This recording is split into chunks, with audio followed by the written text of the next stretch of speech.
Was this the first blending pickup system ever to offer onboard controls? Welcome back to LR Bag's History. Today I'm talking about the history of the Duet.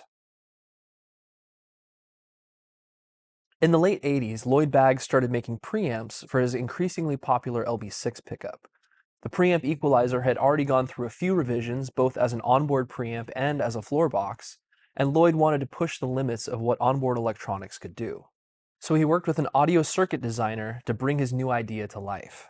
This new idea was to combine the LB6 with a compact condenser microphone on the guitar using a crossover system that would allow the best parts of the pickup and the microphone to be blended together, all with onboard controls for easy access. And that was how the original Duet was born. So this is a pretty cool piece of acoustic amplification history, if you will, for a few different reasons. I haven't confirmed this yet, but my understanding is that this is the first commercial system to offer onboard blending capabilities.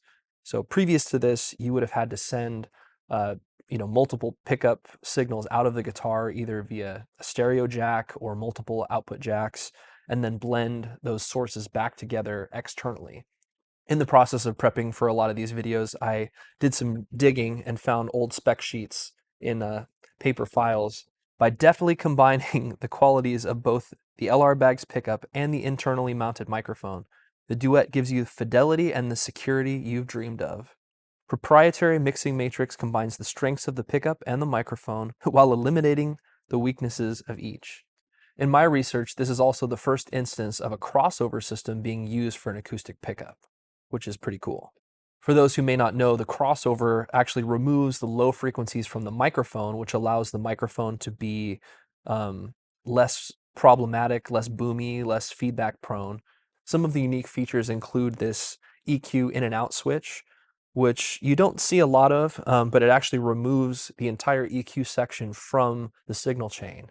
So you can have just, a purer signal path if you don't want to use the EQ. It's not something we've done a lot since this, but I can see where the idea came from at the time. There's also a switch to turn the crossover on and off. So if you switch to piezo, you just have the undersaddle pickup with no crossover.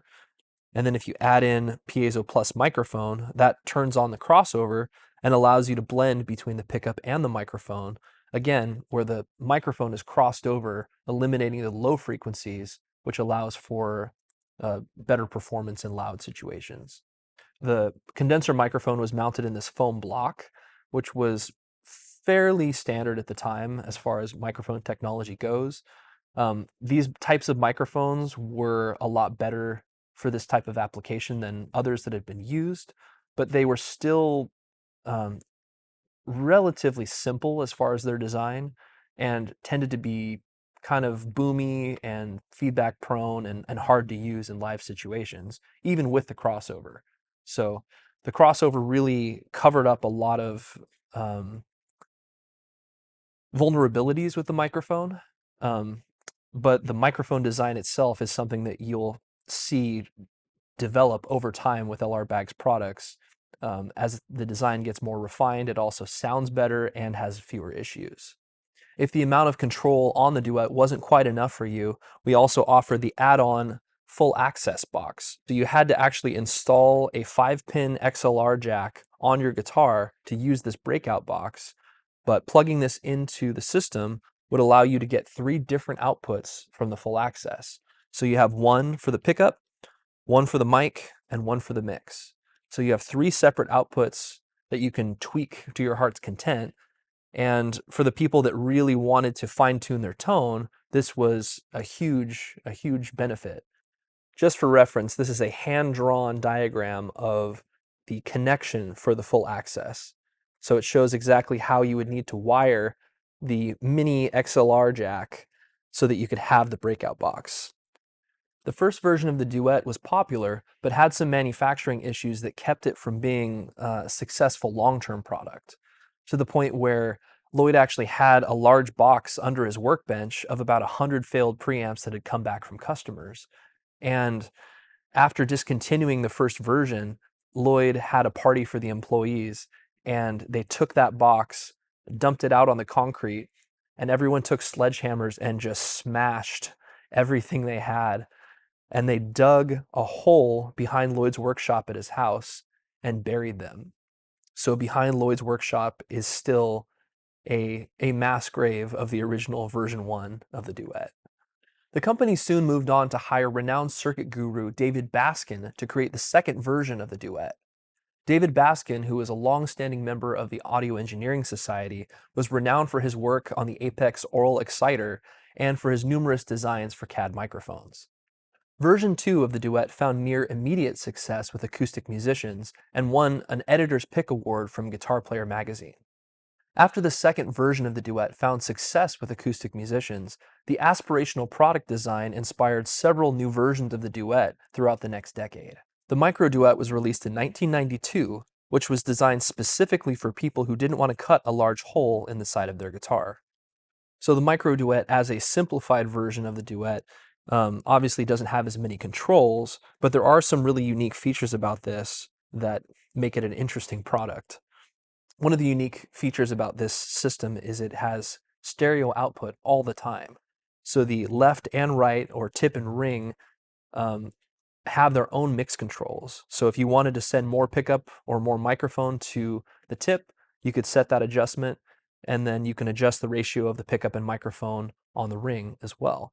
So that's actually kind of cool. You have a separate output volume for both, and you actually have a pickup input gain, so you can use a wider range of pickups with this system, although it would have originally come with the LB6. The Micro Duet was also compatible with the full access in case you wanted to have the additional output options just by drilling the hole for the 5-pin mini XLR jack.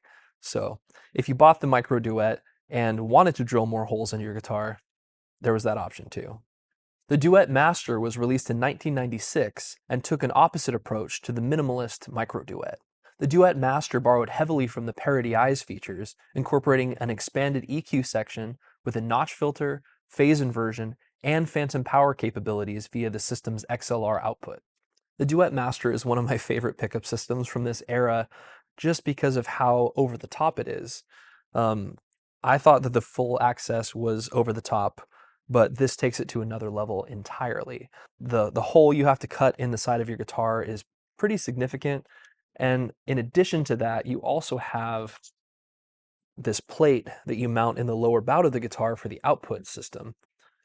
So you have a split output with a tip and ring, you have a mix output, the balanced mix output, and then an on-off switch for the battery. But all that is to say, you have to drill a lot of holes in your guitar for this system to work. In 1997, LR Baggs released the Duet 2, which took its design inspiration and features directly from the original Duet, but upgraded the circuitry and used the ribbon transducer as the primary pickup source. One of the major upgrades of the Duet 2 is actually the all-discrete Class A circuitry. So they're actually using higher quality components and a little bit more refined design tactics at this point compared to some of the older systems. Quasi-passive EQ. Proprietary synthesized passive EQ has no EQ components in the series signal path for a quiet, pure EQ that doesn't kill the patient with the cure. The I-Beam Duet was the last of the Duet systems of the 90s, and it was released within a year of the Duet 2. It used the same size cutout and basic features as the Duet 2, but used the I-Beam soundboard transducer instead of a condenser mic. The pickup and mic crossover that was originally pioneered with the Duet would be further explored in modern systems like the Anthem series in 2010 and the Hi-Fi Duet in 2024, but we'll have to talk about those in another video. If you have any questions or ideas for future videos, please let us know in the comments. We always love hearing from you. As always, thank you so much for watching.